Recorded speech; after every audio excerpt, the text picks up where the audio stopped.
Hello everyone, and congratulations to the class of 2020, as well as your parents, your teachers, and everyone who helped you get to this day. I never imagined I'd be giving a commencement speech with no live audience from my backyard, but it's giving me a much deeper understanding for what our YouTube creators go through. And I certainly never thought I'd be sharing a virtual stage with a former president, a first lady, a Lady Gaga, and a Queen Bee, not to mention BTS. I don't think this is the graduation ceremony any of you imagine. At a time when you should be celebrating all the knowledge you've gained, you may be grieving what you've lost. The moves you planned, the jobs you earned, and the experiences you were looking forward to. In bleak moments like these, it can be difficult to find hope. So let me skip right to the end and tell you what happens. You will prevail. That's not really the end of the speech, so don't get too excited.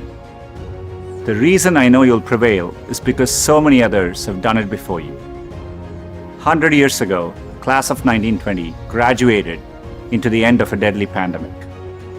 50 years ago, the class of 1970 graduated in the midst of Vietnam War. And nearly 20 years ago, the class of 2001 graduated just months before 9/11. There are notable examples like this.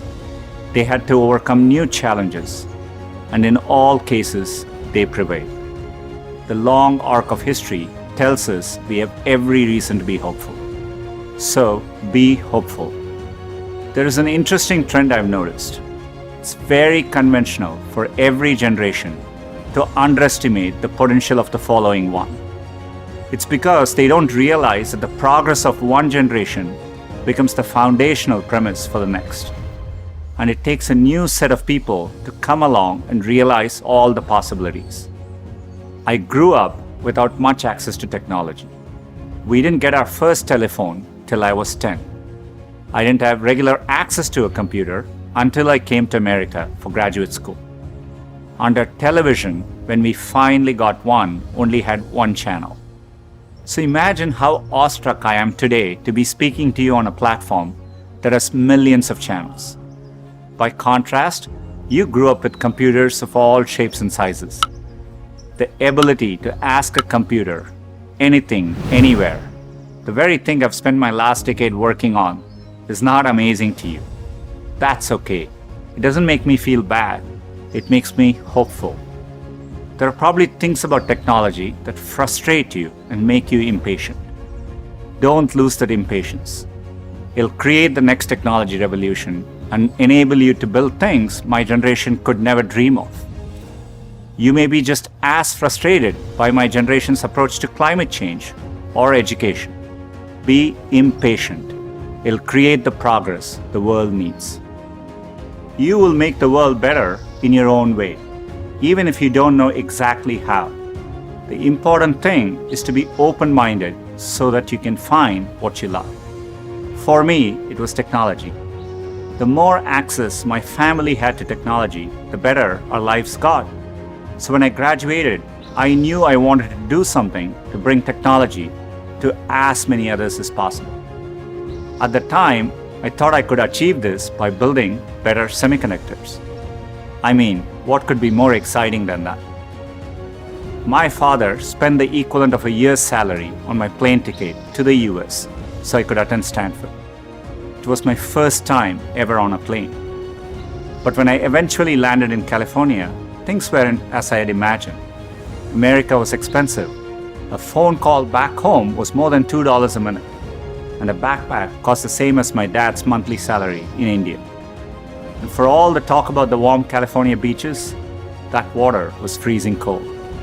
On top of all that, I missed my family, my friends, and my girlfriend, now my wife, back in India. A bright spot for me during this time was computing. For the first time in my life, I could use a computer whenever I wanted to. Completely blew my mind. And at that same moment, the internet was literally being built all around me. The year I arrived at Stanford was the same year the browser Mosaic was released, which would popularize the World Wide Web and the internet. The summer I left was the same summer that a graduate student named Sergey Brin met a prospective engineering student named Larry Page. These two moments would profoundly shape the rest of my life. But at the time, I didn't know it. It took me a while to realize that the internet would be the single best way to make technology accessible to more people. And as soon as I did, I changed course and decided to pursue my dreams at Google. Inspired by the wonder that first browser created in me, I led the effort to launch one called Chrome in 2009 and drove the effort to help Google develop affordable laptops and phones so that a student growing up in any neighborhood or village in any part of the world could have the same access to information as all of you. Had I stayed the course in graduate school, I'd probably have a PhD today, which would have made my parents really proud, but I might have missed the opportunity to bring the benefits of technology to so many others. And I certainly wouldn't be standing here speaking to you as Google's CEO. Believe me when I say I saw none of this coming when I first touched down in the state of California 27 years ago. The only thing that got me from there to here, other than luck, was a deep passion for technology and an open mind. So take the time to find the thing that excites you more than anything else in the world. Not the thing your parents want you to do, or the thing that all your friends are doing, or that society expects of you. I know you're getting a lot of advice today, so let me leave you with mine. Be open, be impatient, be hopeful. If you can do that, history will remember the class of 2020, not for what you lost, but for what you changed. You have the chance to change everything. I'm optimistic you will. Thank you.